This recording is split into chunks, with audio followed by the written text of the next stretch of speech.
Good morning વિદ્યાર્થી મિત્રો।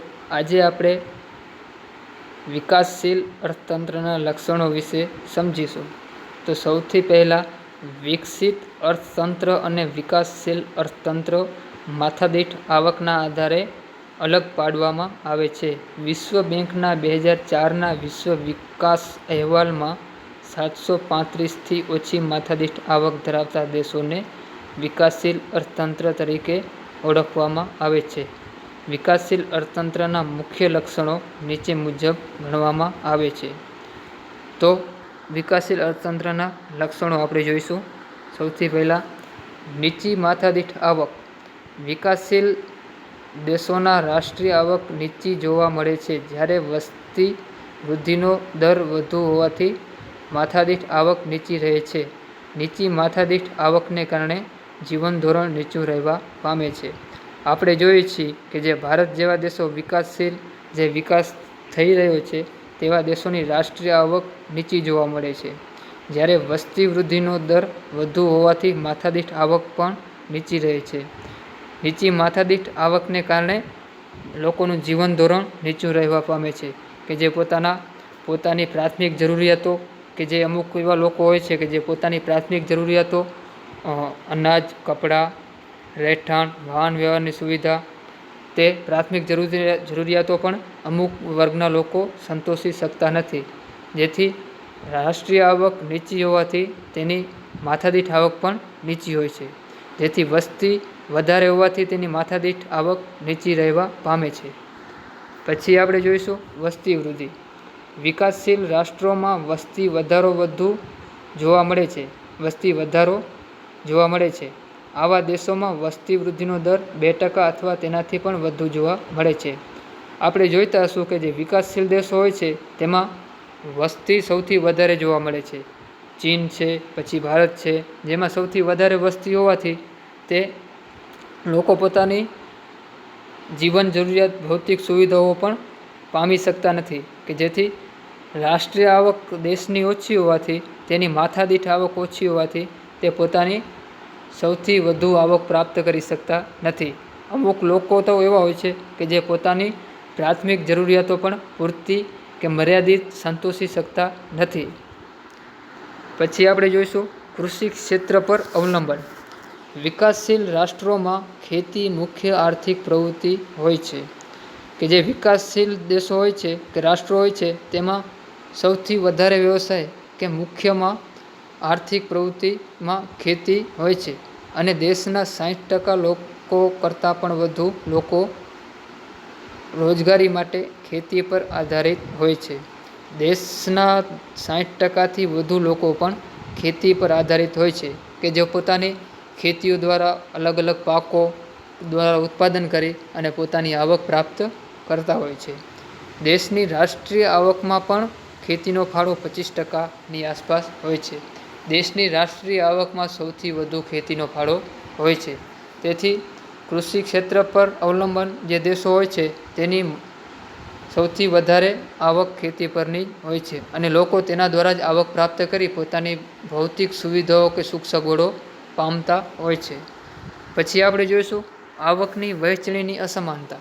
આપણે જોઈએ છીએ કે દરેક દેશોમાં કે વિકાસશીલ દેશોમાં સૌથી વધારે આવકની વહેંચણીની અસમાનતા જોવા મળે છે।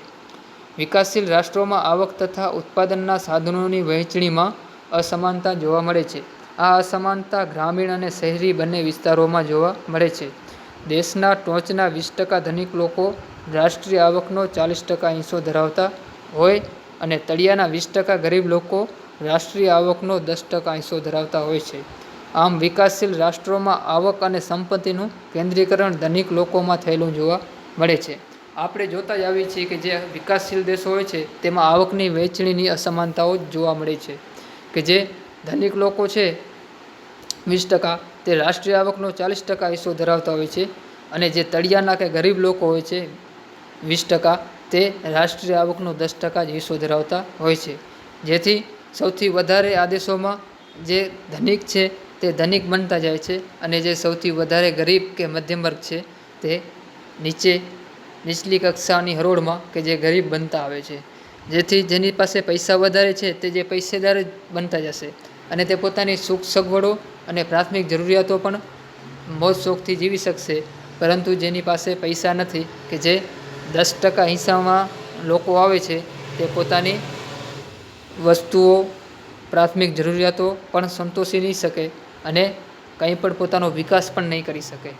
તેથી આવકની વહેંચણીની સમાનતા હોવી જોઈએ, કે દરેક વ્યક્તિની રાષ્ટ્રીય આવકની સમાનતા હોવી જોઈએ. તેના પછી આપણે જોઈશું બેરોજગારી. તો બેરોજગારી એ વિકાસશીલ દેશોનું મહત્ત્વનું લક્ષણ ગણાવી શકાય.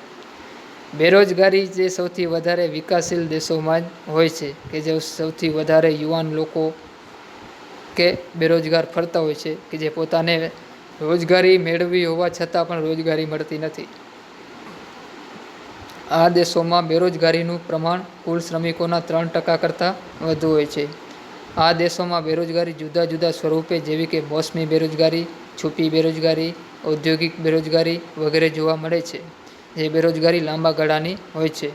મોસમી બેરોજગારી એટલે એવી બેરોજગારી કે દાખલા તરીકે આપણે જોઈએ કે ખેતી પ્રધાન દેશ હોય, તેમાં ખેતીમાં જે વર્ષા ઋતુ હોય ત્યારે રોજગારી મેળવી શકે લોકો, પરંતુ જ્યારે ઉનાળો શિયાળો હોય ત્યારે વર્ષા ઋતુ સિવાય તે બેરોજગાર બને છે, કે જે મોસમ પ્રમાણે તેને રોજગારી મળતી હોય તેને મોસમી બેરોજગારી કહેવામાં આવે છે. પછી છુપી બેરોજગારી. છુપી બેરોજગારી એટલે કે જે વ્યક્તિ કામ કરવા ઈચ્છે છે, પરંતુ તેને કામ મળતું નથી.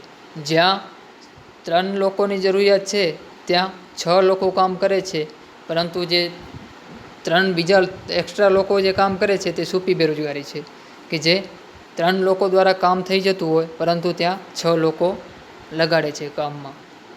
પછી ઔદ્યોગિક બેરોજગારી, કે જ્યાં ઔદ્યોગિક સૌથી વધારે ઉદ્યોગો હોય, જ્યાં જરૂર હોય ત્યાં સુધી લોકોને બોલાવે રોજગારી માટે, પછી તેમને રજા આપી દેતા હોય છે. તેને ઔદ્યોગિક બેરોજગારી કહે છે. એટલા માટે બેરોજગારી સૌથી વધારે વિકાસશીલ દેશોમાં જોવા મળતી હોય છે. પછી આપણે જોઈશું તો ગરીબી. ગરીબી એ વિકાસશીલ રાષ્ટ્રનું લક્ષણ છે. જે લોકો પોતાની પ્રાથમિક જરૂરિયાતો જેવી કે અનાજ, કપડાં, રહેઠાણ, શિક્ષણ અને આરોગ્ય વગેરે સંતોષી શકતા ન હોય, તેને ગરીબ ગણવામાં આવે છે. વિકાસશીલ દેશોમાં આવા લોકોનું પ્રમાણ લગભગ કુલ વસ્તીના 3 ભાગ જેટલું હોય છે. ગરીબી એટલે કે એવા લોકો કે જે પોતાની પ્રાથમિક જરૂરિયાતો, કે જે અનાજ, કપડાં, શિક્ષણ, આરોગ્ય વગેરે સંતોષી શકતા નથી, કે જે પોતાની પાસે પૈસા જ નથી, કે જે પોતાની ભૌતિક સુખ સગવડો પામી શકતા નથી, તેને ગરીબી કહેવામાં આવે છે. જેથી આવી ગરીબી વિકાસશીલ દેશોમાં આવા લોકોનું પ્રમાણ લગભગ કુલ વસ્તીના 3 ભાગનું હોય છે. પછી આપણે જોઈશું દ્વિમુખી અર્થતંત્ર. વિકાસશીલ દેશોમાં અર્થતંત્રનું સ્વરૂપ દ્વિમુખી પ્રવર્તે છે. એક બાજુ ગ્રામ વિસ્તારમાં પછાત ખેત પદ્ધતિ, જૂની પુરાણી યંત્ર સામગ્રી, રૂઢિચુસ્ત સામાજિક માળખું, ઓછું ઉત્પાદન જોવા મળે છે. બીજી બાજુ શહેરી ક્ષેત્રમાં આધુનિક ઉદ્યોગો, નવી ઉત્પાદન પદ્ધતિ, આધુનિક યંત્રો તેમજ વૈભવી જીવનશૈલી જોવા મળે છે.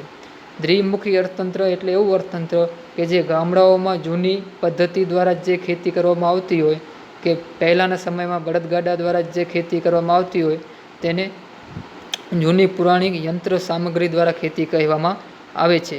અને સામાજિક માળખું રૂઢિચુસ્ત સૌથી વધારે. પછી આપણે જોઈએ તો શહેરી વિસ્તારમાં ઔદ્યોગિક ટેકનોલોજીનો વિકાસ, કે જે સૌથી વધારે જોવા મળે છે. પછી પાયાની અપર્યાપ્ત સેવાઓ. વિકાસ માટે અનિવાર્ય પાયાની સેવાઓ જેવી કે શિક્ષણ, વાહન વ્યવહાર, સંદેશાઓ વ્યવહાર, વીજળી, આરોગ્ય, બેન્કિંગ વગેરેનો આવા અર્થતંત્રમાં ઓછો વિકાસ જોવા મળે છે, જે દેશના વિકાસ માટે અવરોધક બને છે. જે આપણે જોઈએ કે વિકાસશીલ દેશોમાં જે પાયાની પર્યાપ્ત સેવાઓ હોય, કે લોકોને રોજબરોજ ઉપયોગી બનતી હોય, તેવી સેવાઓ ઉપલબ્ધ થતી નથી. શિક્ષણ, વાહન વ્યવહાર, સંદેશા વ્યવહાર, વીજળી, આરોગ્ય, બેન્કિંગ વગેરે આપણે જોઈ શકીએ છીએ કે જેની કાંઈ પૂરતો ઉપયોગ કરી શકતા લોકો નથી. પછી આંતરરાષ્ટ્રીય વ્યાપારનું સ્વરૂપ. વિકાસશીલ દેશોમાં વિદેશ વ્યાપારનું સ્વરૂપ અને માળખું અલગ જોવા મળે છે. આ દેશો મુખ્યત્વે કૃષિ પેદાશો અને બગીચા પેદાશો તેમજ કાચી ધાતુઓની નિકાસ કરતા હોય છે. આ પ્રકારની નિકાસોની માંગ ઓછી હોય છે અને ભાવો નીચા હોય છે, જેથી નિકાસોની કમાણી ઓછી હોય છે, જ્યારે આયાતો ઔદ્યોગિક પેદાશો અને યંત્ર સામગ્રીની હોય છે. આ વસ્તુઓના ભાવો વધુ હોવાથી આયાતો પાછળનો ખર્ચ વધે છે. આમ વિકાસશીલ રાષ્ટ્રો માટે વિદેશ વ્યાપારની શરતો પ્રતિકૂળ રહેવાથી દેશ ઉપર વિદેશી દેવું વધે છે. આમ વિકાસશીલ દેશોમાં મુખ્યત્વે ઉપર મુજબના લક્ષણો જોવા મળે છે. ભારત વિકાસશીલ રાષ્ટ્ર હોવાથી ઉપરના લક્ષણો વધતે ઓછે અંશે ભારતે પણ લાગુ પડે છે.